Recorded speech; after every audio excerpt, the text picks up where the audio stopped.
On va parler aujourd'hui d'un truc qui est pas très très drôle, c'est loin de le dire même, du décès de Jean Portmanov, donc le streamer qui est décédé donc hier quand on tourne. C'était quoi du coup? C'était le 18 août, on va sortir ça je pense le 20 août.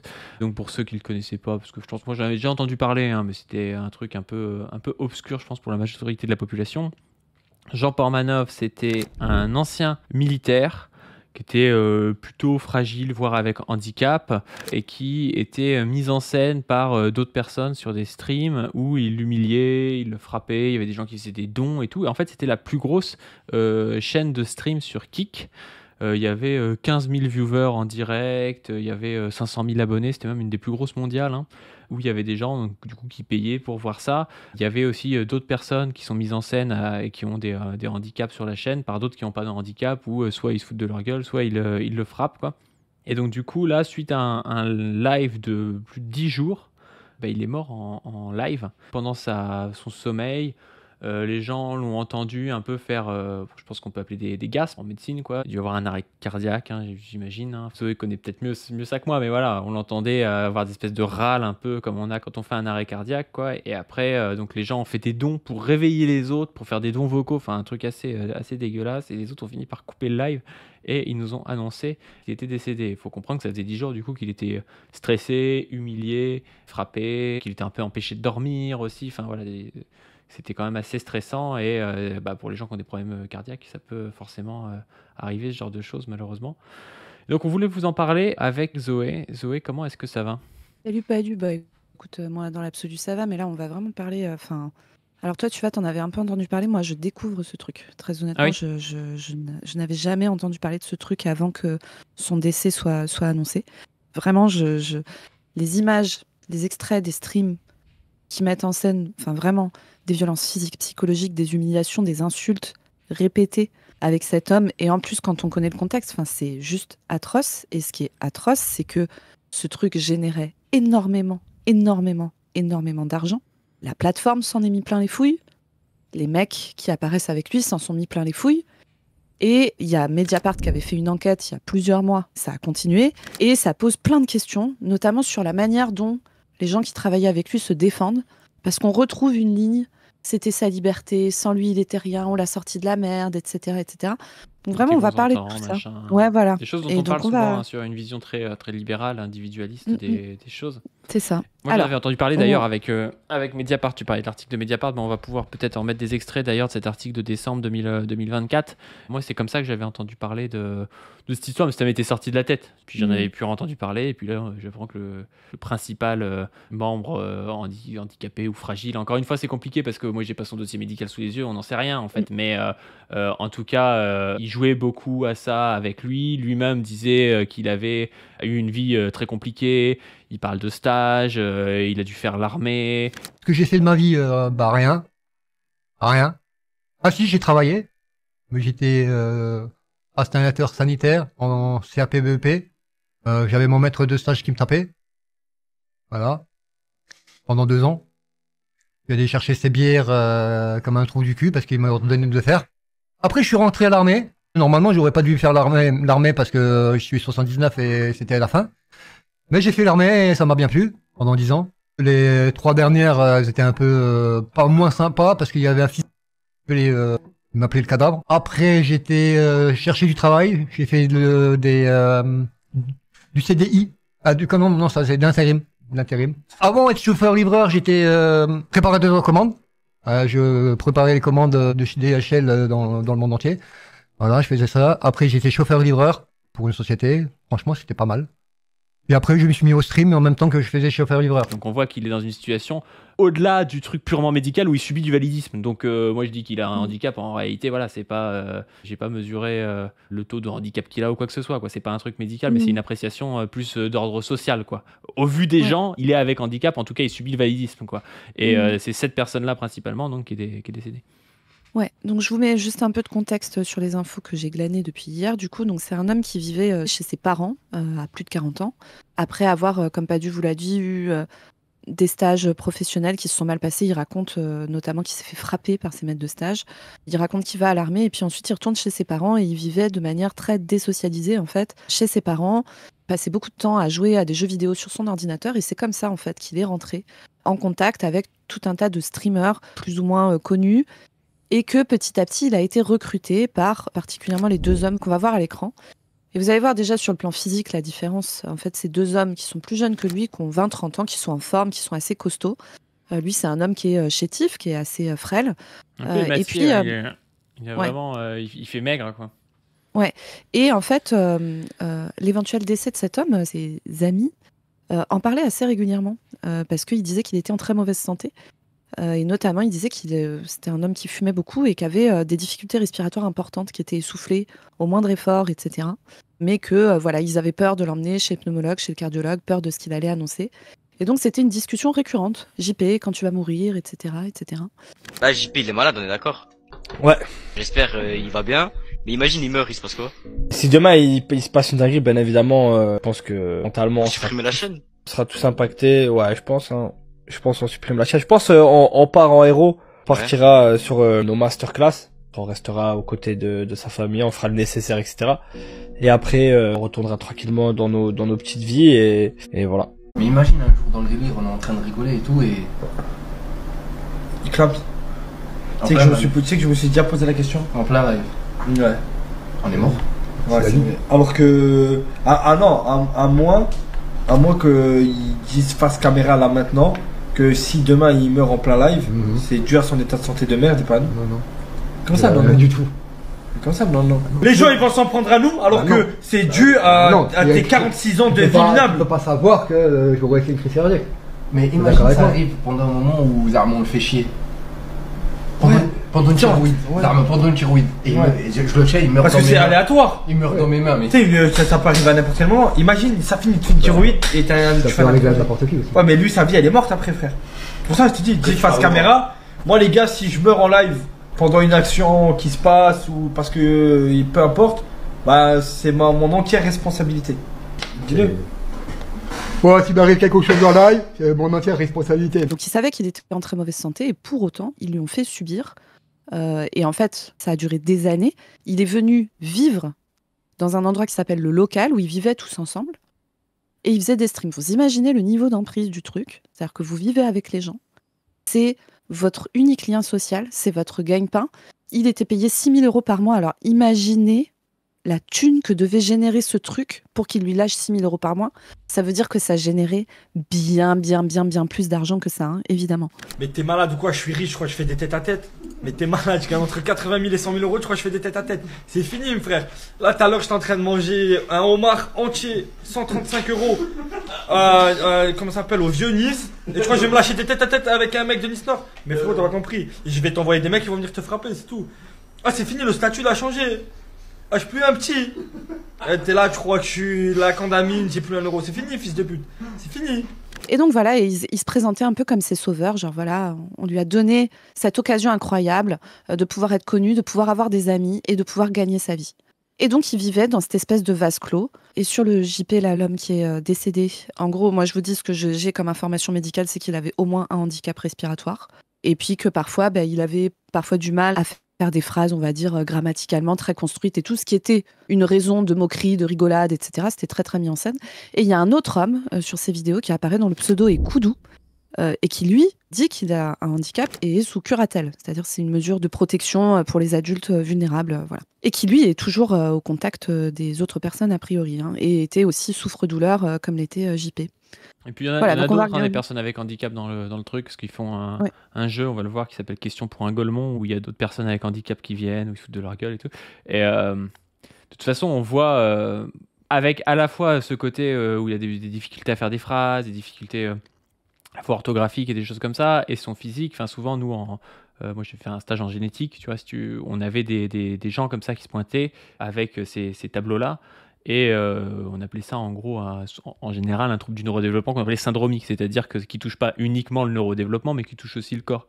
C'est des gens souvent qui sont un peu plus petits, vous voyez, des gens qui font, je sais pas, c'est pas grave de faire 1m50, vous pouvez faire 1m50 et n'avoir aucun problème, aucun handicap, mais si vous faites 1m50, que vous avez une petite tête, que vous avez un petit poids, que vous avez des difficultés de calcul à faire des phrases, que vous avez... Ouais, là, vous avez du coup un truc syndromique, c'est-à-dire que vous avez des difficultés de développement qui sont en fait très larges, qui touchent à la fois votre corps physique, vos capacités cognitives, vos capacités de régulation émotionnelle, vos capacités d'attention. Et ça, en fait, c'est extrêmement handicapant. La plupart des gens qui sont aujourd'hui dans des centres de handicap ont ce genre de choses qui sont très larges, avec des déficiences intellectuelles plus des syndromes physiques. Et toute la problématique, c'est que souvent tout ça c'est d'origine génétique, pas tout le temps, mais en général, parce que en France, heureusement, on va dire, on a quand même moins de maltraitance qu'il y a 200 ans, quoi.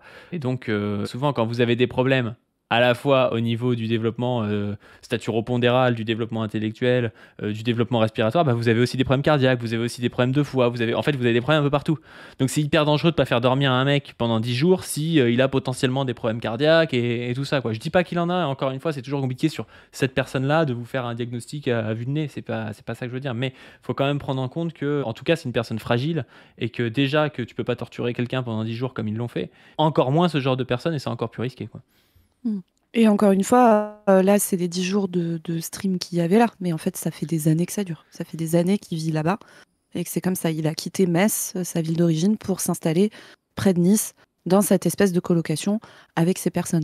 Tracteur de fou parce que, encore une fois, il y a Bien sûr. une désociabilisation, tu finis, tu connais personne. Bien sûr. Bref, c'est- on va regarder des extraits puis on va continuer à en parler. Sincèrement, on se demande comment ça se fait que ce truc-là n'ait pas été condamné par la loi, hein. Parce que Kik ne condamne pas et ne modère rien, c'est le principe de Kik et tout, ce qui est complètement con, hein. Mais alors, c'est quand même bizarre que la loi française n'ait pas mis son doigt dedans après un article de Mediapart et tout ça. Je sais qu'il y a une procédure en cours, hein, mais ça aurait peut-être pu aller plus vite pour la protection de la personne quand même, parce que là, il y avait pas juste quelque chose à juger dans 4 ans, quoi. Il y avait peut-être quelqu'un à protéger, voire des gens à protéger, le temps que ça soit jugé. Parce que sinon, ça veut dire qu'on prend le risque, en fait, qu'il y ait des drames comme ça, quoi. Et on reprécise encore, parce que les personnes qu'on met plus ou moins en cause là, dans nos paroles sont des gens qui ont fait beaucoup d'argent et qui donc a priori vont avoir de bons avocats. Nous, on n'affirme pas que c'est eux qui ont provoqué le décès.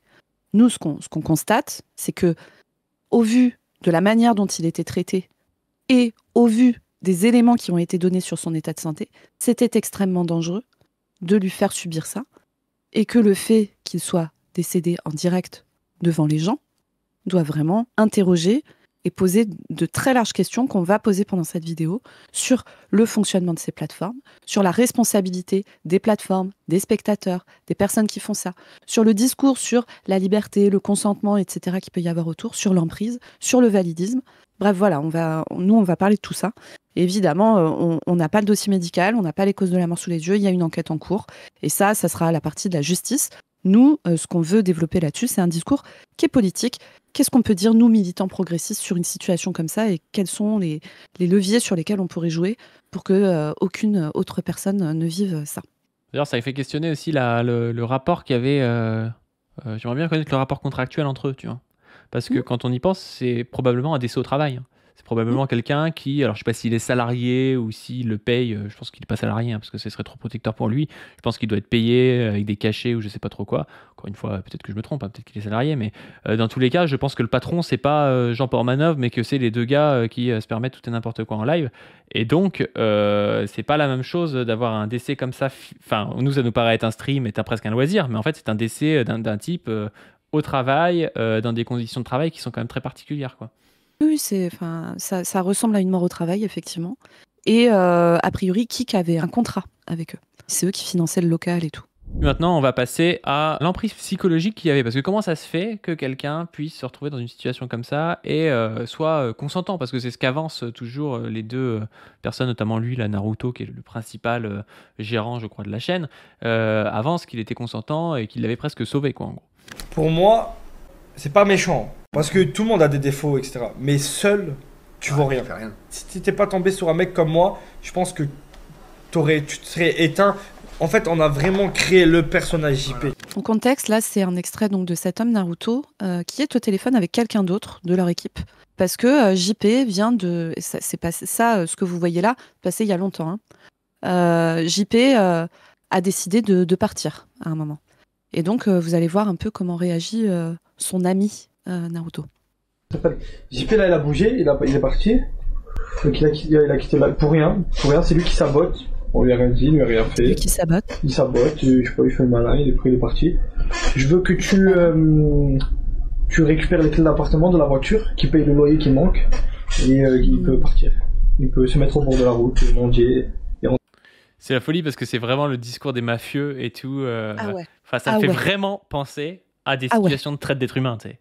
Ah mais clairement. C'est vraiment ça, c'est t'as pris des meufs, je sais pas où, en Afrique noire et tout, tu les as ramenées en France pour les prostituer, pour faire de l'argent et tout, et puis tu leur dis, ah bah tu veux partir, bah vas-y, pars, la meuf elle a pas de papier, elle a rien, elle est à la rue et tout, et tu fais semblant que c'est un choix libre et éclairé pour elle de devoir partir, tu vois, enfin, c'est l'enfer le truc, hein. Et tu lui dis, bah on va te reprendre les clés de la bagnole, on va te reprendre les clés de l'appart, et puis tu vas payer les loyers qui sont en retard, puis tu vas aller mendier comme une merde au bord de la route, c'est ça que le mec dit, hein. C'est de la folie. Tout en ayant dit avant, c'est lui qui sabote, il veut faire le malin. C'est-à-dire c'est lui qui choisit de se mettre dans une position conflictuelle alors que tout se passait bien sinon. Putain. Rentre chez l'OMS. Voilà. Ouais, comme ça, pour rien, il s'est levé, il a pas assumé le défi, c'est une grosse pute. Il a pas assumé le défi. Il a pas assumé le défi. C'est pourquoi le défi, c'est toujours le gars qui est en situation de fragilité, qui se fait bisuter par d'autres gars et tout. Genre, c'est jamais l'inverse. Parce que tu aurais un truc. Le gars parle de consentement. Tu aurais un truc de consentement à la limite des concours de claques. Je suis pas fan de concours de claques, mais si tout le monde est consentant dans les concours de claques et que c'est que des gars qui sont sur un pied d'égalité, tu pourrais te dire, bon, pourquoi pas, tu vois. Mais là, c'est pas du tout le cas. C'est-à-dire que c'est toujours les types qui sont en situation de fragilité, soit le mec qui est sous curatelle, soit JP, qui a un passif très compliqué et tout, qui a des problématiques intellectuelles et tout, qui se retrouvent à se faire bisuter, tu vois. Donc c'est hyper vertical et tu comprends bien qu'en fait, c'est presque, tu sais, comme à l'époque où on amenait aussi des gens, tu sais, dans des zoos humains, tu vois. C'était un peu ça, tu vois. Tu montrais un gars, tu disais, ah bah regardez, c'est marrant, il est différent, regardez, c'est un primitif et tout. Bah là c'est pareil, c'est tu prends un type qui a un handicap et tu dis regardez, c'est un débile, et puis regardez quand on le tape, parce qu'ils disent oui, il a des réactions marrantes, parce qu'il a des réactions un peu hors normes, pour les gens qui ont jamais vu personne avec des handicaps, il a des réactions un peu particulières, quoi. Et donc du coup il dit ah ouais, c'est ça que les gens aiment bien en fait, tu vois. Enfin bref, c'est aberrant, hein. Et le fait, tu vois, encore une fois là, t'as vu le renversement de responsabilité en permanence. Il a pas assumé pour rien, c'est-à-dire qu'on nie le fait, il nie la raison pour laquelle le mec dit là stop, j'en peux plus. Et après il estime bah c'est toi qui n'as pas assumé. Enfin c'est vraiment des fonctionnements d'emprise et de violence mais ultra classiques, quoi. Donc voilà, réquisition, mets-toi devant l'appartement, réquisition, gentiment. Je sais pas, là il part du local. Réquisition, gentiment, tu vois, il paye sur le loyer qu'il a pas payé. Tu récupères les doubles clés et puis il rentre chez sa mère, la pute. Quoi ? Oh là là, ah oui, parce que en fait, ça, je vous savais pas non plus, ils passaient leur vie à insulter la mère du gars en plus. Genre à l'appeler pour l'humilier et tout, enfin l'enfer du truc, quoi. Ouais. Mais bon, elle devait être contente que son fils ait des amis. Ouais, et un travail. Les parents de JP appellent Owen pour l'empêcher de devenir le tuteur de leur fils. Je sais pas si t'as vu ce truc-là. Ah non, j'ai pas vu. Ça m'intéresse, moi j'ai pas vu non plus. Ah putain, j'ai peur là. Parce que ça, c'est aussi. Moi j'en vois beaucoup des gens qui ont une tutelle ou une curatelle, et ça, c'est un vrai enjeu. Parce que des fois, tu as des gens de la famille qui sont pas forcément hyper aidants, qui se mettent comme tuteur ou curateur, et après, du coup, en fait, tu as un rapport de soumission, parce que tu dois demander ton argent à ton grand frère, qui en fait en a un peu rien à foutre, et te donnera jamais ton argent, tu vois. Alors, des fois, les professionnels sont pas forcément hyper accessibles et tout, et il y a des problèmes aussi avec les professionnels, mais des fois, c'est une fausse bonne idée d'avoir sa famille aussi. En fait, ça dépend vraiment, c'est la roulette russe, le truc. Est-ce que je respecte que t'as mis en place, abruti, va? Bah vous m'appelez avant, non, c'est ça, je suis le tuteur. Non, ta connerie de tuteur. Non, je suis tuteur. Ouais. Pourquoi il veut mettre tuteur Oh, Jackie, comment il va le Jackie? Vraiment. Mais c'est aberrant, hein, le gars, il se fout de la gueule des parents du mec, enfin. Oh là là, mais la situation. Une réaction assez saine. Qui ont une réaction assez saine, qui est de s'inquiéter que ça soit ce mec qui soit le tuteur de leur fils. Il faut jamais que ce mec soit le tuteur du gars. Je veux dire, et je vous rappelle que ces gens sont à 600 km, d'accord ? Je sais pas quel milieu social, quelles possibilités ils ont d'avoir recours éventuellement à des avocats pour se défendre et tout ça. Enfin, face à des mecs. Moi, je sais quel milieu social. Hein. Il s'appelle Jackie. Ce serait des grands bourgeois. Leurs gamins n'auraient pas besoin d'aller dans ce truc-là pour. Évidemment. Pour faire ça, tu vois. Parce que c'est aussi la double peine. Quand tu as une pathologie qui est quand même souvent d'origine un peu génétique, Souvent, les Bah, parents peut-être aussi que, ont bah des oui. problématiques. Pas tout le temps, mais je veux dire, c'est souvent le cas. Et donc, du coup, c'est l'enfer parce que toi, tu dois élever un gamin qui est plus dur que les autres à élever parce que il n'a pas la même chance que les autres. Il a, par exemple, plus de chances d'avoir des troubles des apprentissages ou des choses comme ça. Et en plus de ça, toi-même, tu as eu des troubles des apprentissages. Et en plus de Et ça, il y a une espèce de sélection un peu sociale qui se fait par la mise au banc des gens avec des handicaps dans le pays. Imaginons, tu as des problématiques, tu as redoublé 2 fois, on a fini par te dire il faut que tu ailles dans des classes un peu aidées, et puis à la fin, du coup, tu vas rencontrer quelqu'un en classe aidée. Parce qu'en fait, ton cercle va se retrouver qu'avec des gens en classe aidée. Et donc, du coup, cette personne aussi va avoir, je sais pas, lui, des troubles peut-être pas les mêmes que les tiens, mais du coup, quand tu vas avoir des enfants avec lui, tu vas avoir plus de chances, en plus de ça, d'avoir d'autant plus de troubles, tu vois. Il y a vraiment le mise au banc de la société, en fait, des gens avec handicap, fait que quand ils ont des enfants, c'est d'autant plus compliqué pour eux et ils ont d'autant plus de chances d'avoir des handicaps, surtout qu'ils sont très mal conseillés au niveau génétique alors qu'on pourrait souvent les éviter, ces problématiques d'handicap aujourd'hui, avec par exemple des diagnostics préimplantatoires ou des choses comme ça. Par exemple, si vous avez une problématique d'épilepsie très grave et puis que ça joue aussi sur des apprentissages ou je sais pas trop quoi parce qu'il vous manque un bout d'un chromosome, aujourd'hui on peut faire en sorte que vous ne transmettiez pas ça à vos enfants pour que vos enfants ils aient pas ce problème-là, qu'ils aient pas l'épilepsie et qu'ils soient mieux. Le problème, c'est que on conseille très mal ces personnes-là. Souvent, elles sont vues très rapidement, et puis en plus de ça, elles n'ont pas forcément la connaissance de ces choses-là. Donc, il faudrait quand même aller les démarcher activement. Les gens prennent pas le temps de faire, ou n'ont pas forcément le temps de le faire, et donc du coup, ils se retrouvent avec des enfants qui sont très durs, qui leur sont très souvent enlevés aussi parce qu'on dit qu'ils savent pas les éduquer, parce que eux-mêmes ont des difficultés, mais aussi parce que l'enfant a des problématiques. Enfin bref, il y a un truc qui fait que les gens sont mis d'un côté de la société, pas aidés, avec des grosses difficultés. Et ces gens-là, malheureusement, la population générale les voit pas trop et du coup, ne peuvent pas savoir l'enfer que ça peut être pour eux, quoi. Parce que c'est pour ça, on va en parler, mais c'est pour ça qu'il se retrouve dans cette situation-là, ce monsieur. C'est parce que, en fait, c'est mieux que ce qu'il a vécu, je pense. C'est pour ça qu'il reste là. Bien sûr. Et la différence entre nous, notre positionnement et des gens eugénistes, etc., c'est qu'en fait, normalement, dans une société qui est organisée, on va dire, pour le bien-être de chacun, pour que chacun trouve sa place, reçoive ce dont il a besoin, etc., grâce au collectif.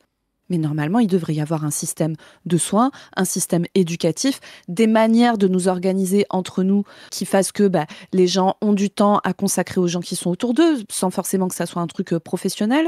Mais là, actuellement, vous n'avez pas d'orthophoniste, vous n'avez pas d'éduxp, les gens qui sont sous tutelle, les professionnels qui gèrent les tutelles sont surchargés, on n'a pas les accès en conseil génétique qu'il faut, on n'a pas un système éducatif qui est pensé pour que tous les enfants puissent rester à l'école, entre guillemets, normale, le plus longtemps possible. Comme les classes sont surchargées, les instituts ne sont pas formés, et quand vous avez 28 mômes et qu'il y en a 2 dans les 28 qui auraient besoin de choses spécifiques pour leurs apprentissages et tout, du coup, la technique française, c'est de dégager ces mômes de la scolarité normale et de les ségréguer dans un espace, comme vous le disiez, Padu, où il n'y a que des enfants avec handicap, entre guillemets.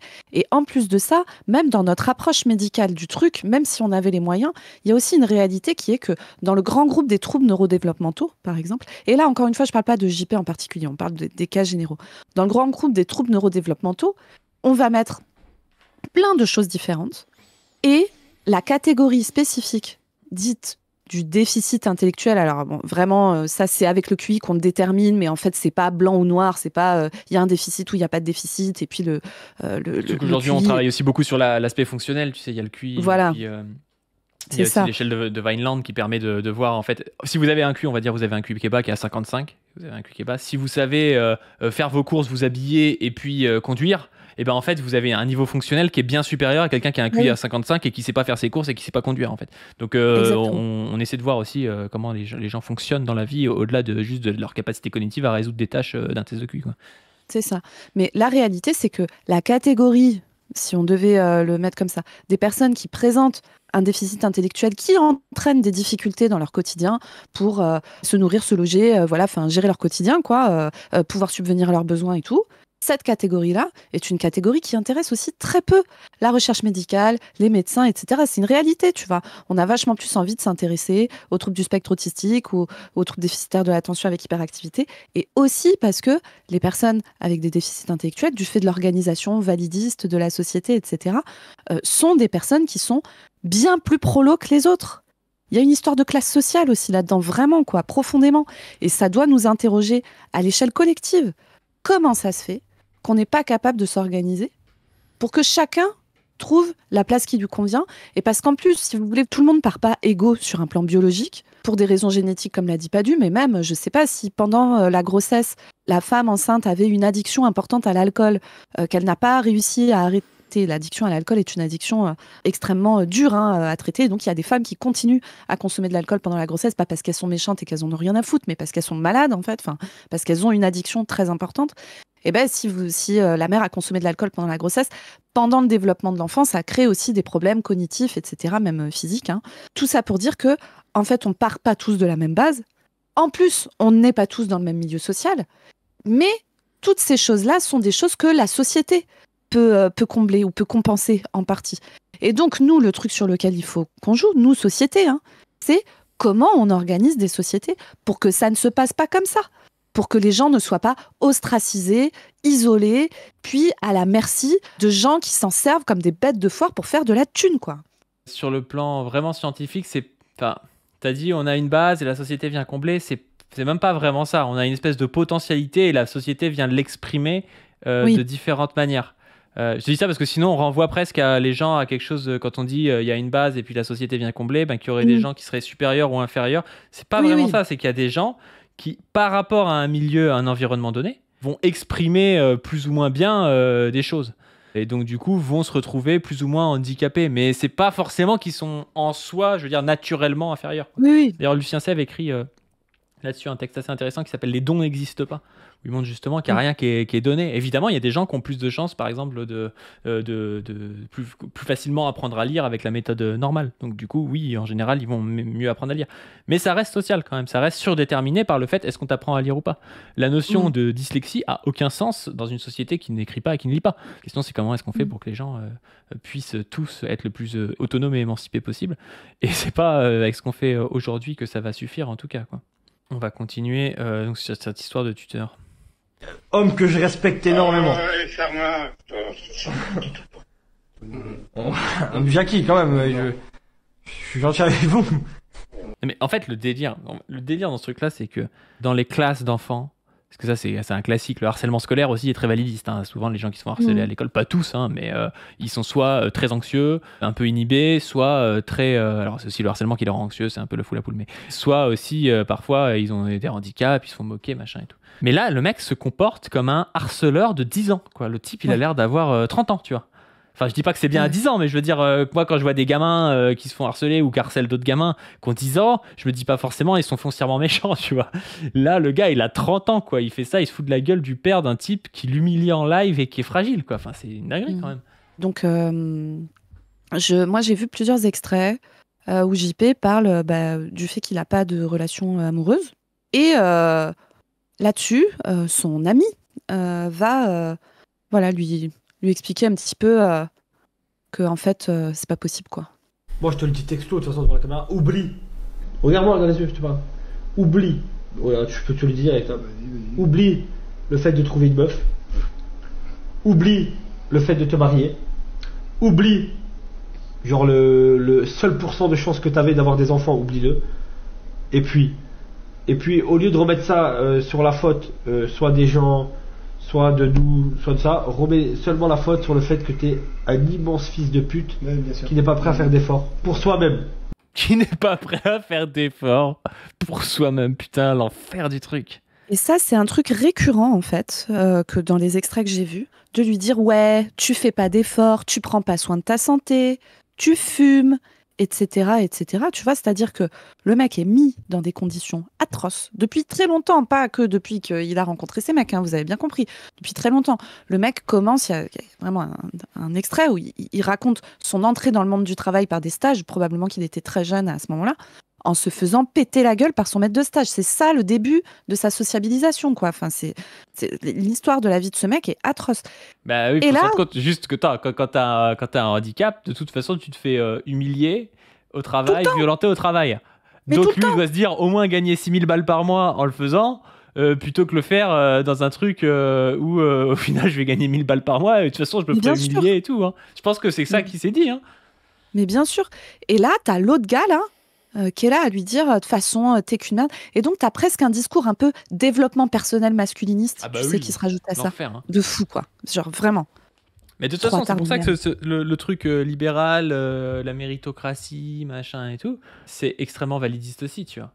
C'est validiste, c'est classiste, c'est tout ce que tu veux, parce qu'en fait, toutes les personnes qui sont dans des situations de domination, que ce soit le handicap, le genre, la race, ou ce que vous voulez, ou la classe, par leurs propres actions, pourront jamais aller aussi haut qu'un mec qui est blanc, valide, homme et tout ce que tu veux, parce que et bourgeois. Parce que ce gars-là, en fait, il a beaucoup plus de chances de finir PDG de une grande entreprise que JP, qui est un prolo, qui a peut-être un handicap ou un truc comme ça. En fait, il a quasiment aucune chance lui, de finir PDG d'une entreprise, quoi. Et donc, du coup, bah, c'est facile de lui dire c'est ta faute à toi, parce qu'en fait, le gars, il ne pourra jamais aller plus haut. Et du coup, en plus, c'est presque une carotte qui fait ouais, je vais essayer de faire des efforts, je vais essayer de faire des efforts. Et les efforts, ça va toujours être la seule chose qu'il peut faire, c'est-à-dire se faire frapper en live pour gagner de l'argent, tu vois. C'est ça. Et vas-y, tu vas voir la suite, c'est... Ensuite, là, c'était dans le live. Du coup, il y a eu le décès. Attends, c'était c'est pas quelques jours l'extrait, avant. c'est pas l'extrait où il décède, hein. On passe Non, pas non, ça. c'est hein. pas l'extrait au Ouais. décès. C'est un extrait, en fait, où il dit en fait, qu'il est séquestré et tout. En fait, eux, je crois, lisent les messages qu'il a envoyés à sa mère, je crois. Ouais. Donc déjà, mais donc voilà. Donc là, le contexte, c'est Non, mais il était consentant. voilà, quelques jours. Donc pendant ce très long live là qu'ils ont fait en continu, le contexte. Donc vous avez vu, il y avait même les caméras allumées pendant qu'ils dormaient. Hein. Ils dormaient tous dans la même pièce, côte à côte. Et en fait, a priori, JP aurait envoyé des messages à sa mère de détresse pendant ce live, donc quelques jours avant de décéder, ou quelques heures. Hein. Le mec est isolé, loin de chez lui, en situation de vulnérabilité, ultra dépendant, humilié, dégradé, tout ce que vous voulez. Et en plus, son seul lien avec l'extérieur, c'est-à-dire son ordinateur ou son téléphone qui lui permet d'envoyer des messages aux seules personnes qui se soucient de son bien-être, c'est-à-dire ses parents à 700 km, même ça, ils y ont accès. Ils les lisent et ils se foutent de sa gueule. Écoutez, et vous allez voir la détresse du mec. C'est... Maman, comment tu vas coincer pour un moment avec son jeu de mort? Je te regarderai ce soir. Je pense que là, ça va trop loin, elle a dit. J'ai l'impression être séquestré avec leur concept de merde. C'est de pire en pire, je te plains mon fils, si je les appelle, ça va barder. Wow. Oui, c'est bon, on me marre, je ne veux me barrer, autre, il veut pas, il me séquestre. Wow. Je me connais quand je suis énervé. Honteux ce qu'ils font, elle a dit. Ils ont pas de respect. Tu as maigri, tu es fatigué. Ouais, il a grossi, ouais. Mon regarde-moi. C'est quoi cette dinguerie? Non mais c'est... C'est un enfer, hein. Oui, c'est... Mais je suis... Mais quand je te dis, j'ai découvert ça hier, moi, mais je suis... Mais choquée, mais genre... Que ça se passe devant des milliers de personnes qui payent pour que ça continue, mais c'est... T'as jamais eu une meilleure mine que ça, fils de pute. Oui, je sais, on peut plus, j'ai envie de me barrer. Ça me gonfle, il me casse les couilles.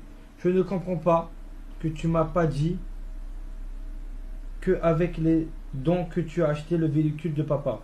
Si, je te l'ai dit, mais bon. De quoi, avec les dons, il a acheté le véhicule de son père? En fait, non, il dit à sa mère, je ne comprends pas que tu ne m'aies pas informé, que tu as utilisé l'argent des dons, donc j'imagine qu'il lui a transmis, pour payer le véhicule de mon père. Et la réponse ici, parce qu'en plus j'imagine que, bien sûr, il doit faire profiter de l'argent à sa famille, ce que je pense n'importe qui ferait si tu as des parents qui sont dans la merde financièrement et que d'un coup tu te mets à gagner 6 000 € par mois, tu vois. Et là, il dit ses messages, il se fout de sa gueule. Et puis, en plus, tu veux, il y a tout le truc de se foutre de sa gueule aussi sur le fait qu'il écrit pas bien et tout. Enfin, c'est... Mes valeurs. Oui, de toute façon, je vais me barrer de ce concept. Alors pourquoi tu jamais rien? De toute façon, pour pas toucher argent, mais bon. Ok. Je serai toujours là pour toi. Tu as vu pour qui ils me font passer. Donc, c'est toi qui dis que tu touches pas de l'argent. La tristesse aussi, et ça... Pour en parler aussi dans le handicap, c'est que ces gens-là, souvent, ils ont que leurs parents. Tu sais. C'est-à-dire que tout ce que la société met en place fait en sorte de les balancer de structure en structure. Dès que tu t'attaches à quelqu'un, en fait, tu le vois plus ou je sais pas trop quoi. Et ils ont aucune personne sur qui ils peuvent se reposer autre que leurs parents. Et ça pose des problèmes d'ailleurs souvent au décès de leurs parents parce que les parents décèdent souvent avant leurs enfants. Et quand tout reposait sur la mère ou le père qui faisait toutes les tâches, qui compensaient le handicap de l'enfant, et que tu te retrouves avec une personne handicapée qui a 55 ans, qui sort jamais, parce que là, en fait, c'est ce qui se serait passé s'il n'avait pas fini dans ses streams de cons, là. Il se serait retrouvé chez lui jusqu'à ce que ses parents ne puissent plus s'occuper de lui, tu vois. Et là, il se serait retrouvé totalement désociabilisé, sans possibilité de faire quoi que ce soit dans la vie et dans la société, tu vois. C'est vraiment un gros problème. Et en plus de ça, c'est encore une fois faire reposer sur la famille, c'est-à-dire des structures qui sont très archaïques, parce que des familles qui sont aidantes, d'autres qui sont moins aidantes, hein. Il y en a aussi très très grand nombre, et je vais parler des pères, tu vois, des pères qui se barrent quand il y a un enfant qui a un handicap, tu vois. Donc sur des structures comme ça, Très fréquent. Ouais, c'est très fréquent. Plutôt que ce soit la société qui mette en place des choses pour prendre en charge au maximum et qu'il y ait une structure sociale avec, je sais pas, des aidants, des amis, enfin des gens qui puissent être dans la vie des personnes avec handicap. Tu vois, c'est pas une honte d'avoir un handicap. C'est pas, il y a aucune raison que, enfin en fait, il y a que dans nos sociétés où les gens avec des handicaps sont foutus hors de la société. Tu vois, c'est quand même assez récent, hein. Ça a peut-être 300 ans. Tu vois, enfin encore, je suis large. Hein. Peut-être Et plutôt ouais, je 200 pense ans. que Tu tu es vois. large. Et même, tu vois, tu sais, dans des communautés, je me sens que tu avais déjà pris l'exemple des communautés de voyageurs Ouais. là-dessus. Dans les personnes que je côtoie, que je soigne et tout, il y a des voyageurs. Et en fait, c'est des manières de vivre qui sont des habitudes de vie qui sont beaucoup plus collectives, tu sais, où en fait, tout le monde est ensemble. Et le fait qu'il y ait dans la famille un oncle, un cousin, un frère, un enfant qui a un handicap, et parfois des handicaps où, enfin, je veux dire, n'importe qui, tu lui demanderais est-ce que tout le monde est en bonne santé dans ta famille? Il dira bah non, il y a le frère de ma mère, il a une trisomie 21, tu vois, ou un truc comme ça. Et en fait, ça, c'est des familles dans lesquelles ce n'est pas. Enfin, quand tu poses la question spontanément, les gens vont pas forcément te le dire. Pas parce qu'ils ont envie de le cacher et tout, mais juste parce que c'est pas un truc notable. C'est-à-dire que, voilà, quand tu parles de la personne, la personne, c'est mon oncle, quoi. C'est pas la personne avec telle pathologie ou tel handicap ou tel machin. Et c'est socialement situé aussi, de considérer que c'est forcément, obligatoirement désocialisant, etc., d'avoir je ne sais quel handicap, quel qu'il soit d'ailleurs, physique, psychique, les deux. Et ça, c'est parce que la société actuelle est structurée par le rapport individuel des gens au travail. Et comme c'est structuré par un rapport qui est individuel, il y a des gens qui peuvent faire des tâches qui vont être agréables. Il y a des gens qui vont faire des tâches qui ne sont pas agréables, mais qui sont en capacité physique et psychique de le faire. Et il y a des gens qui ne peuvent pas faire ces tâches parce que ces tâches sont faites d'une manière qui est très validiste où voilà, quelqu'un comme JP, on va lui proposer il a fait l'armée, mais ça va être l'armée. On va lui proposer des boulots à l'usine. On va lui proposer des trucs genre ouvrier agricole. En fait, c'est que les boulots les plus physiques, les plus durs. Et donc, en fait, quand tu ne peux pas le faire, tu es tout de suite mis hors de la société. Les structures sociales un peu différentes de celles qu'on a normalisées dans l'Occident capitaliste, on va dire, ne structurent pas forcément la vie par rapport au travail individuel des gens. Avant, par exemple, c'était par rapport au travail de la famille. Toute la famille était boulangère, le fils reprenait la boulangerie, faisait du compagnonnage, machin et tout. Mais ça peut aussi être à l'échelle même plus large que la famille, c'est-à-dire chez les voyageurs, c'est des familles très élargies. D'ailleurs, après, Oui. ils te disent ouais, machin, c'est mon. Parce que ça, c'était hyper marrant quand on faisait des arbres généalogiques en génétique de voyageurs. À chaque fois, ils te disent ouais, machin, c'est ma tante. Mais en fait, c'est pas vraiment sa tante, tu vois, c'est qu'ils considèrent comme sa tante et tout. En fait, ils n'ont pas du tout la même notion des. Ils n'ont pas des. En fait, c'est presque plus progressiste, c'est pas biologisant du tout, en fait, leur manière de Oui. voir leur famille. C'est-à-dire, ils disent, moi, c'est Oui. ma tante. En fait, c'est juste sa grande sœur. Mais comme sa grande sœur, elle a 10, 15 ans de plus et qu'elle s'est occupée de lui, ils considèrent que c'est sa tante. Enfin, genre, c'est des trucs un peu comme ça. Et en fait, c'est pas plus mal, hein, voire c'est mieux pour l'intégration des personnes avec handicap que Oui. la société très validiste dans laquelle on vit, quoi. Oui, et très individualiste, et encore une fois, avec ce rapport au travail qui est structurant. Et ça va avec Rapport au cette travail pensée individuel. C'est ça qui Oui, est gênant. Parce qu'il serait collectif, ce serait pas forcément gênant. Totalement. Et ça va avec cette pensée très libérale du chacun est libre, on fait ses choix, c'est le consentement, je sais pas quoi, on va en reparler après, mais. On va continuer. Donc là, on va passer à l'article Mediapart qui a été publié en décembre 2024, donc c'était il y a 8 mois. Il faut savoir qu'après cet article de Mediapart, l'homme que vous avez vu là, le principal sur les vidéos, il a été mis en garde à vue. La chaîne a fermé pendant un petit temps et puis ça a réouvert pour a priori ne rien changer. Alors je suppose que l'enquête est toujours en cours et qu'il va y avoir une nouvelle enquête vu le décès qui est survenu. Et donc là, on va vous montrer un petit extrait de la vidéo du reportage de Mediapart qui avait été fait là-dessus. Bataille de Cotorep. Sur la plateforme Kik, des humiliations et violences en direct pour des cartons d'audience. Alors Cotorep, c'est maintenant c'est des APH, ça dépend de la maison départementale des personnes handicapées. C'était l'ancien truc pour dire en gros les travailleurs avec handicap. Quoi. Voilà. Juste pour voir, parce que là on va vous montrer un peu pourquoi il reste et le rapport à l'argent et justement à la situation sociale dans laquelle il est. Mais juste je trouvais ça intéressant parce qu'ils mettent un extrait de leur jeu là, Question pour un Golemont, et vous allez voir un petit peu comment sont structurés au-delà des violences physiques les lives, quoi. Les streamers développent aussi des concepts autour du handicap. Le plus connu s'appelle « Question pour un golemon ». Il s'agit de poser des questions à des candidats pour se moquer de leur capacité mentale. On dit en anglais 83. Oh putain, Et là 83. Épelez-moi le mot perroquet. P-E-R-O-C. Ouais. Q-U-E. Je, ça commence toujours par je. Première personne du singulier. Je vipère.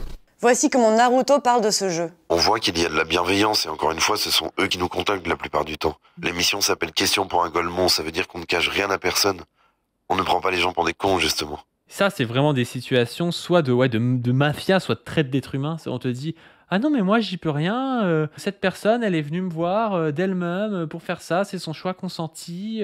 Alors qu'en fait, la personne, si elle vient, je sais pas, pour des trucs dangereux de deal ou des trucs de travail du sexe ou des trucs comme ça où elle subit des violences et des humiliations, dans ce cadre-là, si c'est avec énormément de rapports de domination, de dépendance, d'emprise et tout, c'est parce qu'elle est en fait obligée de le faire. Et c'est pour ça que le consentement, on vous le dit, c'est vraiment une vision libérale des choses. Le consentement, selon la situation dans laquelle t'es, ça veut tout et rien dire. Et c'est pour ça d'ailleurs que ça a un rapport au fétichisme de la marchandise, mais quand on vous parle de travail du sexe, en parlant de travail du sexe et en vous donnant des avis sur le travail du sexe, je suis pour, je suis contre, en fait, ça n'a pas de sens. Parce que c'est pas l'activité du travail du sexe qui nous intéresse, c'est les rapports sociaux dans lesquels c'est fait. Une meuf qui est avocate, qui a de l'argent et qui veut faire du travail du sexe sur OnlyFans, je m'en fous. Je veux dire, elle pourrait ne pas le faire parce qu'elle a de la thune, elle a envie de faire ça, elle fait ça. Moi, j'en ai rien à secouer. Je suis pas un père la morale qui va dire c'est pas bien qu'elle le fasse. Par contre, une meuf sénégalaise à qui on fait payer un billet pour passer en France avec du travail du sexe, et puis en fait, une fois qu'elle est en France, elle a pas de papier, on l'héberge dans un endroit, on lui dit qu'on va la foutre dehors si elle fait pas du travail du sexe et des choses comme ça. En fait, là, ça devient de la traite d'êtres humains. Et c'est pour ça qu'en fait, il faut toujours parler des rapports sociaux dans lesquels sont les gens, des rapports de production dans lesquels sont les gens, plutôt que de parler juste de l'activité qui paraît être mise en avant. Ce sur quoi, en plus, souvent, on légifère en interdisant, en disant la drogue c'est bien, la drogue c'est pas bien, le travail du sexe c'est bien, le travail du sexe c'est pas bien. En fait, c'est pas ça qui nous intéresse en tant que marxistes, c'est qu'est-ce qu'il y a derrière et qu'est-ce que nous cache cette espèce de fétichisme, quoi. Et du coup, sur le travail du sexe, nous, la position qu'on a ici, qu'on a déjà développée, mais qu'on peut redire là, c'est de dire que en l'état actuel des choses, les approches prohibitionnistes qu'il y a eu ces dernières années, tu sais, la pénalisation du racolage passif, la pénalisation des clients, etc., en fait, ont pour effet concret de mettre encore plus en danger les travailleurs et travailleuses qui sont dans ces conditions-là.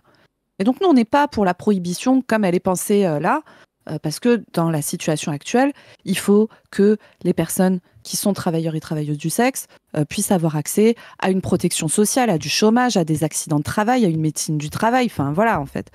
Une fois qu'on a dit ça, encore une fois, c'est complètement abstrait de parler de travail du sexe comme ça, comme si c'était la même chose. C'est comme si vous disiez c'est la même chose d'aller faire les vendanges quand tu es un salarié français déclaré comme Padu, quand toi tu vas faire les vendanges, tu vas chez un vigneron que tu connais, c'est cadré, etc. Et faire les vendanges quand tu es un travailleur sans papier qui se retrouve dans les vignes de Bernard Arnault à travailler 18 heures par jour avec 6 morts dans les vendanges en Champagne en 2023, morts d'épuisement et de fatigue. On a fait une vidéo là-dessus il n'y a pas longtemps. Donc il y a, on va dire, la double besogne de se dire dans l'immédiat, on fait quoi ? Dans l'immédiat, il faut au maximum protéger les personnes et puis démanteler les réseaux de traite d'êtres humains et tout. Enfin, moi, dans la ville, on va dire, la grande ville de chez moi, les meufs qui sont, parce que c'est pareil, le travail du sexe, on met un grand groupe alors qu'en fait, c'est pas la même chose d'avoir un OnlyFans, de faire de l'escorting où tu as le choix de tes clients, etc. Et de te retrouver comme les meufs qu'on connaît. Donc, c'est des meufs qui descendent en TGV de Paris à 18h, qui restent toute la nuit dehors. La plupart du temps, elles sont nigérianes, qui n'ont pas leurs papiers, qui sont en plus tenues par des représailles possibles sur leur famille, etc., etc. Et qui sont vraiment des femmes, qui vivent des niveaux d'exploitation qui sont absolument atroces. Et où là, il y a une priorité absolue à les régulariser, évidemment, parce que sinon, en fait, on peut rien faire tant qu'on n'a pas régularisé les gens pour leur donner accès à des droits et démanteler les exploiteurs, etc. Enfin, voilà. Tout ça pour dire que parler de liberté et de consentement dans ces contextes-là, et d'ailleurs pas que pour le travail du sexe, pour tout. Tu vois, là, j'en parle justement pour ça. C'est qu'il dit ils sont au courant qu'ils viennent dans Question pour un golemon. Ah oui, mais en fait, ça n'a aucun intérêt. Ils sont au courant. Ils sont dans une situation où c'est soit ça, soit ils bossent pour 1000 balles par mois dans des trucs où ils sont aussi violentés. Ou de toute façon, parce que nous, on se dit, c'est insupportable ce qu'on voit, mais Oui, les humiliations, c'est des trucs qu'ils subissent depuis qu'ils sont tout petits à l'école, dans la rue, dans les magasins, dans leur structure après de travail, enfin... Dans leur famille. Et c'est pour ça qu'après, ils acceptent ça, mais mettre la sacro-sainte liberté et consentement de la personne sur le devant de la scène dans ce cadre-là en disant bah du coup ça veut dire qu'il faut laisser le faire, c'est vraiment une vision libérale individualiste des choses qui profite à qui profite au gars qui se fait de la thune sur ces mecs en fait. Et même vision que les libertariens qui te disent bah, les employés d'Amazon qui mettent des couches dans les entrepôts logistiques pour ne pas prendre de pause pour aller pisser, c'est leur libre choix, ils ont signé leur contrat.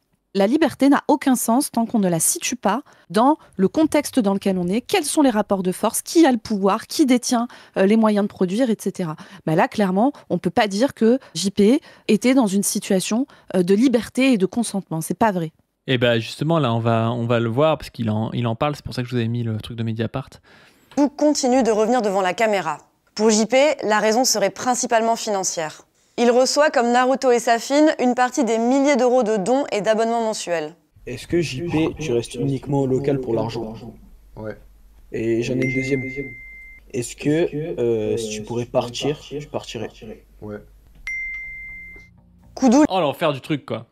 Le gars te dit, ouais, je suis juste là pour l'argent et si je pouvais partir, je partirais, quoi. Et son truc, c'est qu'il voulait gagner de l'argent pour essayer d'avoir une meuf et des enfants parce que les gars lui ont dit que c'était comme ça qu'il pouvait faire. Enfin, l'enfer du truc. Hein. Dernière chose, donc les personnes là que vous avez vues à l'écran, Owen, enfin voilà, ces personnes, se sont exprimées là suite au décès de JP. Et on dit voilà qu'elles étaient très peinées, que les gens parlaient sans savoir, qu'ils étaient très, très liés et tout ça. Et en fait, il y a régulièrement, parce qu'en fait, ça fait longtemps qu'il y a des gens qui disent mais c'est l'enfer ce contenu, enfin quelle horreur et tout, surtout après l'enquête de Mediapart. Et en fait, très régulièrement, ils disent ouais, mais en fait, il est très content d'être avec nous, on s'aime beaucoup. Là, vous voyez que les extraits où on lui tape dessus, mais alors, je vous jure, il y a des extraits, enfin, il se fait vomir dessus. Enfin, c'est des niveaux d'humiliation qui sont hallucinants, quoi, hallucinants. Il y a beaucoup de jeux où il se fait étrangler le plus longtemps possible. Ils appellent ça le jeu de la thyroïde, je crois. Enfin, en plus, chez un homme qui est potentiellement insuffisant respiratoire, enfin, c'est ultra dangereux de faire ça, quoi. Et en fait, eux, ils disent, bah voilà, en fait, il aimait bien ça. Il nous aimait beaucoup. Et donc, il y a une vidéo où il fait un bisou à Naruto. Il y a tout le monde qui dit sur Internet, sur TikTok, vous pouvez clipper pour TikTok, qui dit sur TikTok que Safine et Naruto, c'est des agarres. Mais pour moi, Safine et Naruto, c'est mes frères. Ça fait plaisir, je te fais un câlin. Mais ça sera toujours... Ouais, je sais, mais il faut le dire. J'en ai marre des gens qui vous critiquent. Ouais, Safine, c'est comme si, c'est Naruto, c'est comme ça. Vous connaissez pas l'envers du décor. Ça me touche énormément. Et en fait, ça, moi, ça me rappelle vraiment, mais vraiment, hein, la rhétorique des mecs violents en couple. Hein. Enfin, clairement. Tu vois, c'est ce truc de ouais, mais en fait, vous regardez que le moment où je lui ai hurlé dessus et je l'ai insulté et où je l'ai tapé. Mais en fait, entre deux, je suis hyper gentille et je l'adore. Mais en fait, ça rentre dans l'emprise aussi. Le fait d'être immonde et de temps en temps être sympa, ce qui fait que ça donne un espèce d'effet de chaud-froid où tu as envie en fait de plaire à la personne qui te fait du mal pour pouvoir de nouveau avoir ce retour positif, agréable, aimant, etc. Surtout chez des gens qui par ailleurs sont totalement isolés. Là, c'est vraiment exactement les mêmes mécanismes. Et le truc de ouais, mais en fait, ils sont sincèrement tristes, ça les fait pleurer qu'ils soient morts et tout. Alors bon, déjà, désolé, je vais être mauvaise langue, mais ils vont peut-être aussi un peu pleurer d'avoir perdu leur gagne-pain, hein, parce que c'est un peu ça la situation quand même, hein, désolé. Mais je veux dire, des mecs qui pleurent toutes les larmes de leur corps après avoir buté leur meuf, il y en a plein. Hein. Ils sont là. Ouais, Bertrand Cantat était très, très, très, très triste. Hein. Vraiment, il était tout triste, il avait perdu son amour. Hein. Vraiment très, très, très, très dur. Et le fait d'avoir des vidéos où tu as JP ou même les autres mecs qui vont dire non, mais en fait, je les aime beaucoup, c'est mes amis, laissez-les tranquilles. Parce que quand l'enquête Mediapart est sortie, j'imagine bien qu'il y a eu une réaction de la communauté pour dire ouais, niquez-vous Mediapart, vous comprenez pas, nous on est une communauté hyper soudée, JP on l'adore et tout. Et tu avais vraiment des mises en scène de cet homme qui disait non, mais moi je suis heureux d'être là, c'est super, c'est une chance incroyable et tout. Je reprends l'exemple de Cantat, pas pour dire que c'est exactement la même chose, mais pour dire que c'est les mêmes mécanismes, les mécanismes d'emprise et de violence avec une personne qui subit les violences et que vous pouvez filmer en train de dire ouais, je trouve ça super ce qui m'arrive.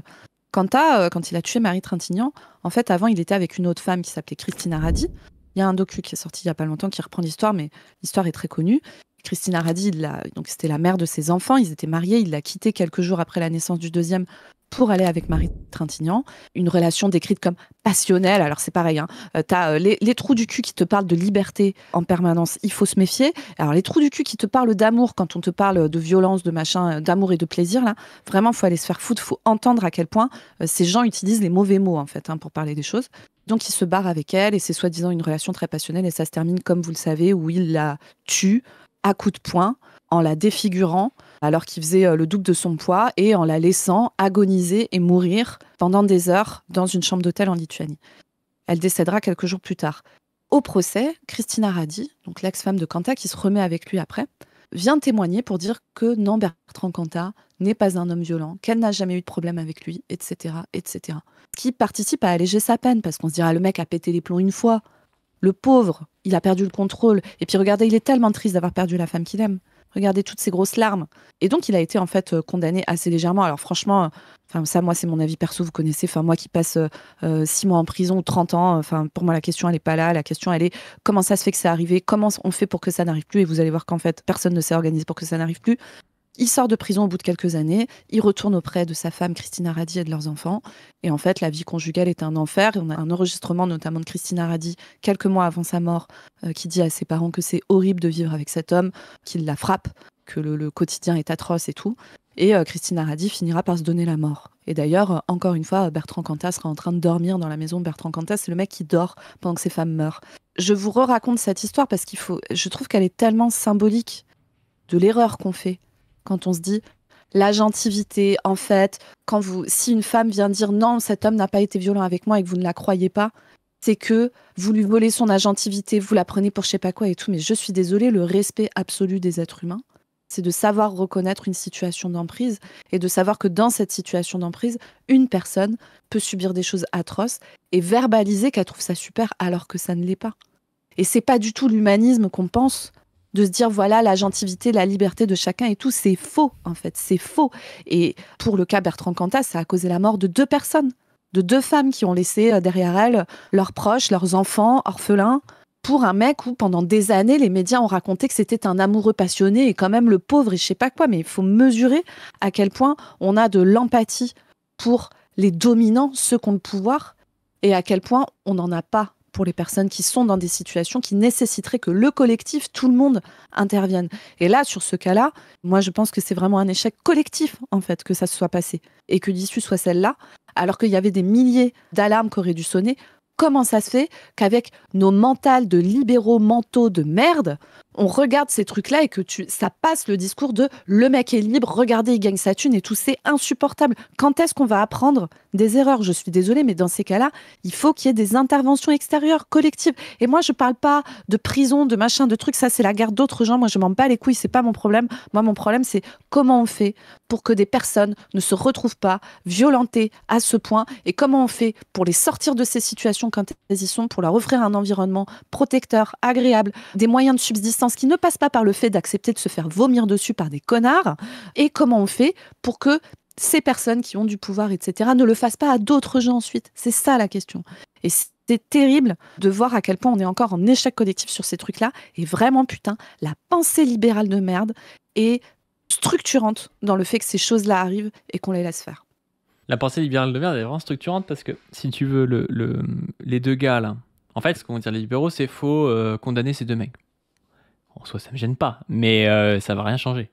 La réalité, c'est que ces mecs-là font ça parce que tu peux faire de la thune là-dessus, et que lui, il en est là parce que quand tu as des potentiels troubles ou des choses comme ça, c'est compliqué de gagner de l'argent et d'être inséré socialement.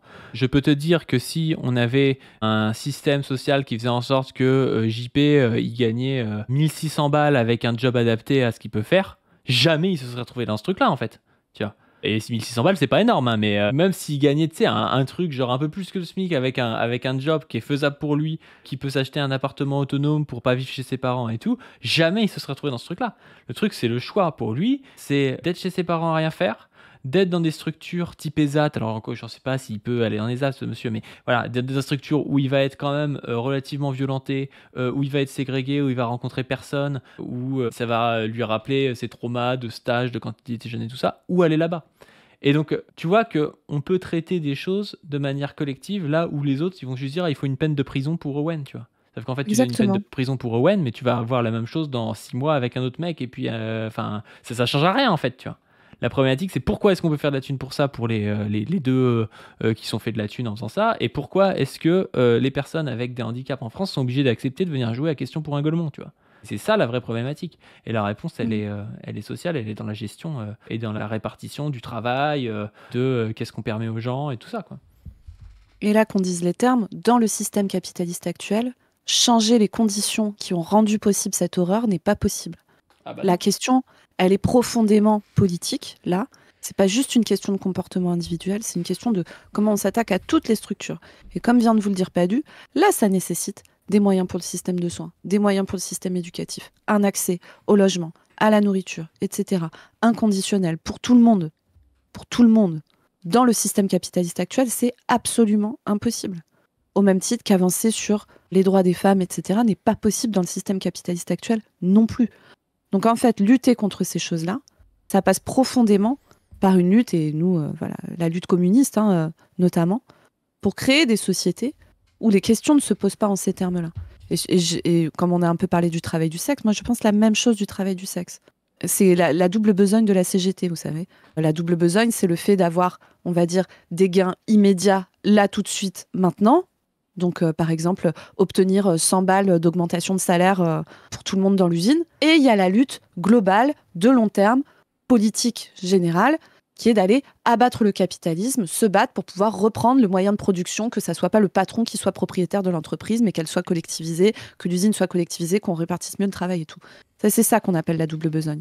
Et bien sur tous ces sujets-là, on a une double besogne. Sur le travail du sexe, la double besogne, elle passe dans l'immédiat, là, tout de suite, dans le fait de donner accès autant que possible à des logements, à une protection sociale, à des revenus, à de la médecine du travail, etc., pour les travailleuses du sexe, pour les gens comme JP, pour les ouvriers agricoles qui font les vendanges, etc.